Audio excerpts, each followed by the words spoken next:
Hello friends, welcome to খেল দুনিয়া। গতকাল এসিএল এর ম্যাচে রাপশনের বিরুদ্ধে ড্র করার পর মোহনবাগান সমর্থকদের মধ্যে খুব স্পষ্ট, কারণ মোহনবাগান গতকাল যে ম্যাচটা খেলেছে সেটা কিন্তু এক কথায় জঘন্য। প্রথমে তো টিমটাকে বুঝতেই পারেনি মোহনবাগান, তাই জন্য অ্যাটাকেই ওঠেনি, এবং দ্বিতীয়ার্ধে যখন বুঝতে পারলো সেই সময় কিন্তু ঠিকঠাক চেঞ্জ না করার ফলে কিন্তু মোহনবাগান অ্যাটাকটা করতেই পারলো না। এবং লাস্ট 10 মিনিট আমরা দেখেছি যে লিস্টন এবং গ্রেগ স্টুয়ার্টকে নামানোর পর অ্যাটাক হয়েছিল, তবে সেখান থেকে কিন্তু গোল করতে ব্যর্থ হয়েছে মোহনবাগান। প্রচুর সুযোগ পেয়েছিল লাস্ট 10 মিনিটে, এবং সব 1-1 সুযোগ সেগুলো কিন্তু হেলায় হারিয়েছে। তো কালকের ম্যাচটা সবাই জানে কি হয়েছে, তবে ব্যাপারটা হচ্ছে কালকের ম্যাচের পর কিন্তু গো ব্যাক স্লোগান উঠেছিল মলিনাকে নিয়ে। মলিনাকে কিন্তু কেউই চাইছে না, কারণ তার ম্যাচ রিডিং বলে কিচ্ছু নেই, জঘন্য একদম কোচ। তার কোনো যে স্ট্র্যাটেজি আছে সেটাও কিন্তু কিছু বোঝা যাচ্ছে না, এবং তার চেঞ্জেসও ভুল সব। তো সেদিক থেকে দেখতে গেলে মলিনাকে তো গো ব্যাক স্লোগান উঠেই গেছে অলরেডি 2-3টে ম্যাচ দেখার পরই। এছাড়াও কিন্তু প্লেয়ারদের মধ্যে থেকেও গো ব্যাক স্লোগান উঠেছে। প্লেয়ারদের দিমিত্রি পেটাটোসকেও কিন্তু অনেকে গো ব্যাক বলেছে, এবং প্রচুর সমর্থকরা কিন্তু এটা ভালোভাবে মানে এই যে এইভাবে খেলছে সেটা কিন্তু একদমই ভালোভাবে নেয়নি, কারণ মোহনবাগানের থেকে প্রত্যাশা অনেক বেশি, এত দামি টিম করেছে। তো সেখানে যদি এই পারফরমেন্স হয় তাহলে তো সমর্থকরা ক্ষুব্ধ হবেনি। এবার মোহনবাগানের যে খেলাটা খেলছে এই মুহূর্তে সেটা কিন্তু একদমই আনফিট অবস্থায় খেলা। প্রত্যেকটা প্লেয়ারই কিন্তু 100% ফিট নয়। কিছু প্লেয়ার হয়তো খেলার জায়গায় রয়েছেন এবং কিছু প্লেয়ার তো একদম খেলার জায়গায় নেই, সেখানে কিন্তু দিমিত্রি পেটাটোসও রয়েছে। এবং কেন আনফিট রয়েছে এটা নিয়ে তোমাদের সাথে আমি বহুবার আলোচনা করেছি, কারণ সঠিক প্রি সিজন হয়নি, যার ফল কিন্তু এই ম্যাচের মধ্যে পড়ছে, যার ফলে মোহনবাগান ম্যাচে দৌড়াতে পারছে না, প্লেয়াররা কিন্তু হাঁপিয়ে যাচ্ছে, দাঁড়িয়ে দাঁড়িয়ে খেলছে, স্লো খেলছে, ঠিক মতন অ্যাটাক বিল্ড আপ হচ্ছে না। তো তোমরা সেটা দেখতেই পেয়েছো।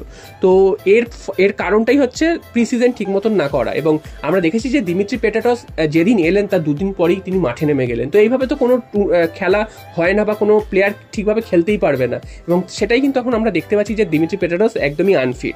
হয়তো তিনি পরবর্তী ম্যাচ বা আর কিছুদিন পর তিনি হয়তো নিজেকে মানিয়ে নেবেন এবং তিনি হয়তো আবার ফিরে এসে খুব ভালো খেলবেন, সেটা হতেই পারে। তবে এই মুহূর্তে মোহনবাগান যেভাবে ম্যাচগুলো নষ্ট করছে, ম্যাচগুলো হারছে বা ড্র করছে, সেটা কিন্তু একদমই মেনে নেওয়া যায় না।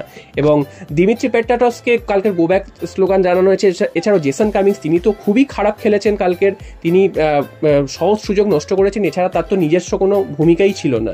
লিস্টন কোলাসও মিস করেছে। তবে দিমিত্রি পেটাটোসকে নিয়ে গো ব্যাক স্লোগান উঠেছে, এবং সেই প্রসঙ্গে দিমিত্রি পেটাটোস কিন্তু আজকের একটি বক্তব্য রেখেছেন, সেখানে তিনি জানাচ্ছেন যে তিনি প্রচুর চেষ্টা করছেন, হয়তো এই মুহূর্তে তিনি পারছেন না বা তার দল পাচ্ছে না, সেটা ঠিকই, তবে তারা কিন্তু খুব ভালোভাবে ফিরে আসবেন আগামী ম্যাচগুলোতে, এবং তারা চেষ্টা করবে এই জায়গা থেকে ঘুরে দাঁড়ানোর।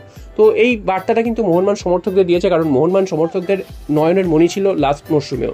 তো হঠাৎ করেই তিনি এই মরশুমে এসে কিন্তু এরকম ফ্লপ খেলছেন, পরের পর ম্যাচ তিনি কিন্তু খেলতে পারছেন না, ঠিক মতন পাস দিতে পারছেন না, যার ফলটা কিন্তু আমরা চোখে দেখতেই পাচ্ছি, মোহনবাগান কিন্তু খেলতে পারছে না, এবং পুরো দলটাই কিন্তু প্রায় দাঁড়িয়ে যাচ্ছে বলা যায়। তো এখান থেকে কবে বেরোবে মোহনবাগান জানি না, এবং এই কোচকে কি ছাঁটাই করা হবে কিনা সেটাও কিন্তু বোঝা যাচ্ছে না, কারণ কোচের যা অবস্থা, কোচ কিন্তু বেশি দিন টানতে পারবে বলে মনে হচ্ছে না, তার যা খেলার ধরন বা তিনি যেটা করতে চাইছেন, কারণ তার ড্র ছাড়া কিছুই না, সে যত ইজি টিমই হোক না কেন ড্র তিনি করবেনই। তো এটাই হচ্ছে তার মেন খেলার উদ্দেশ্য। তো এইরকমভাবে তো মোহনবাগানের মতন দল খেলবে না, বা মোহনবাগান সমর্থকরা মেনে নেবে না, তাই জন্য মোহনবাগান সমর্থকরা ক্ষুব্ধ হয়েছে গতকালের ম্যাচে। এবং গতকালের অ্যাটেন্ডেন্সও কিন্তু খুবই কম ছিল সমর্থকদের।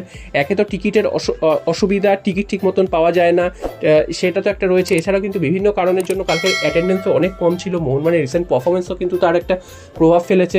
তো সব মিলে কিন্তু মোহনবাগান সমর্থকরা এই মুহূর্তে ক্ষুব্ধ, এবং মোহনবাগান কিন্তু প্রচণ্ড চাপে রয়েছে বলাই যায়। এরপর চলে আসি আনোয়ার আলীর কেসে। তো আনোয়ার আলীর কেস নিয়ে কিন্তু আজকে একটা হিয়ারিং ছিল। তোমরা জানো যে আনোয়ার আলীর কেসটা কিন্তু একটা নাটকে পরিণত হয়েছে।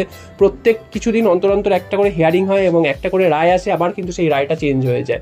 তো আজকের যে রায়টা এসেছে, তোমরা জানো যে গত যে রায়টা এসেছিল কোর্টের থেকে, সেখানে বলা হয়েছিল যে আনোয়ার আলীকে পুরো কিন্তু আগের যত পিএসসি যে এই নিয়মগুলো চাপিয়েছিল বা পিএসসি যে রায়গুলো দিয়েছিল, সব রায়গুলোকে কিন্তু খারিজ করে দিয়েছিল এবং পুরনো অবস্থায় ফিরিয়ে এনেছিল। তো তারপর বলেছিল যে পিএসসিকে আবার শুনানি করতে। তো সেখানে কিন্তু আজকে শুনানি হয়েছে, এবং পিএসসি কিন্তু আবার জানিয়ে দিয়েছে যে আনোয়ার আলী আবার ইস্ট বেঙ্গলের প্লেয়ার, সেটা কিন্তু জানিয়ে দিয়েছে। এবং 30 তারিখ আগামী যে হিয়ারিং হবে তার আগে অবধি কিন্তু ইস্ট বেঙ্গলের হয়ে তিনি খেলতে পারবেন, সেটারও কিন্তু শোনা যাচ্ছে। তো সেই হিয়ারিংয়ে যা ডিসিশন হবে সেটা পরের ব্যাপার, সেখানে তিনি আবার ফাইন হবে কিনা, তার ফাইন হবে কিনা, বা ইস্ট বেঙ্গলের ট্রান্সফার ব্যান হবে কিনা, সেটা পরের ব্যাপার। তবে এই যে 10-11 দিন তিনি কিন্তু ফ্রি একদম, তিনি কিন্তু ইচ্ছা করলে ইস্ট বেঙ্গলের খেলতে পারেন, তেমনটা কিন্তু জানা গেছে। তো এখন অবধি মোহনবাগানের তরফ থেকে এর কোনো রিয়াকশন আসেনি, তবে এটা থেকে একটা স্পষ্ট জিনিস বোঝা যাচ্ছে যে এটা দিনের পর দিন চলতে থাকছে এবং এইভাবে কিন্তু আনোয়ার আলী ছাড় পেয়ে যাচ্ছেন এবং একটা যে আনজাস্ট একটা যে কাজ করেছেন তিনি, যে মানে অনৈতিক একটা কাজ করেছেন, তারপরেও তিনি যেভাবে ছাড় পেয়ে যাচ্ছেন, এটা কিন্তু ভারতীয় ফুটবলের বেহাল অবস্থা কিন্তু চোখে দেখিয়ে দিচ্ছে আঙুল দিয়ে।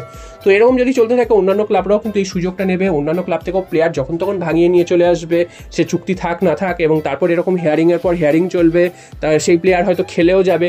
তো কবে এইটার যে মীমাংসা হবে, কবে যে সমাধান হবে কিন্তু বোঝা যাচ্ছে না। তো আশা করা যাচ্ছে মোহনবাগান কিন্তু এবার আসরে নামবে এবং মোহনবাগান কিন্তু এবার এর পাল্টা কিন্তু চাল দেবে। তো দেখা যাক মোহনবাগানের তরফ থেকে কি ভূমিকা নেয় মোহনবাগান, কারণ মোহনবাগান সহজে এটা ছেড়ে দেবে না। তো আগামী 30 তারিখের আগে এর নেক্সট হিয়ারিং যতক্ষণ না হবে ততক্ষণ কিন্তু বোঝা যাবে না যে ইস্ট বেঙ্গলের কী শাস্তি হচ্ছে আবার নতুন করে, বা আনোয়ার আলীকেই বা কত মাসের জন্য ব্যান করা হচ্ছে, বা টাকার অঙ্কটাই বা কত যেটা কম্পেনসেশন সেটাও কিন্তু বোঝা যাচ্ছে না। তো তোমাদের কি মনে হয় এই জিনিসটা কি বারবার এরকম চলা উচিত, না এখনই কিন্তু শেষ করা উচিত, সে যেদিকেই রায় যাক না কেন? তো আমার কিন্তু যেটা মনে হচ্ছে সেটা কিন্তু একদমই ভালো না এটা ফুটবলের জন্য, ইন্ডিয়ান ফুটবলের জন্য। কারণ একটা জিনিস যেখানে প্রমাণ হয়ে গেছে, যেখানে সবাই দিনের আলোর মতন স্পষ্ট সব কিছু, সেখানে আবার এতদিন ধরে কী চলছে সেটা কিছুই বোঝা যাচ্ছে না। তো দেখা যাক পরবর্তী পদক্ষেপ কী করে মোহনবাগান, বা পরবর্তী হারিংয়ে কী হয়। তবে এই যে 10 দিন, এই 10 দিন কিন্তু আনোয়ার আলী ইস্ট বেঙ্গলের খেলতে পারবেন এবং তিনি কিন্তু এই মুহূর্তে ইস্ট বেঙ্গলের প্লেয়ার। তো এটাও দেখার যে ইস্ট বেঙ্গল তাকে কি নামিয়ে দেবে খেলতে আগামী ম্যাচে, সেটাও কিন্তু এটা দেখার। তো দেখা যাক কী হয়, শেষ পরবর্তী আপডেটের অপেক্ষায় কিন্তু আমরা সবাই রয়েছি।